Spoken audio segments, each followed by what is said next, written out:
Next, punta na tayo sa traction and outsole. Feeling ko ito yung kanyang best selling point. Kasi, hindi talaga nag-attract ng dust. Hindi ko naman ito pinunasan.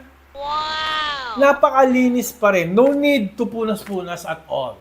Another day, another slay. Period. Kung ganon, di ba? Kung hindi mo na kailangan magpunas, syempre yung traction nito talaga top-notch. Ang ganda ng rubber compound na ginamit. Anyway, a solid rubber outsole po yan with circular pattern. Yung circular and herringbone pattern, yan yung subok na pattern. Ayon sa pag-aaral, yun talaga yung mga nakakapit. So, circular pattern po yung ginamit dito. At kaya ko rin sinabing parang ito yung best selling point niya. Kasi makapit siya indoor, makapit pa rin siya outdoor. Hindi siya nag-a-attract ng masyadong dust outdoor, and durable enough siya outdoor. Parang isa to sa best traction na na-try ko. Kahit ganunin niyo yung kamay nyo guys, kahit ganunin niyo yung kamay nyo pa lang,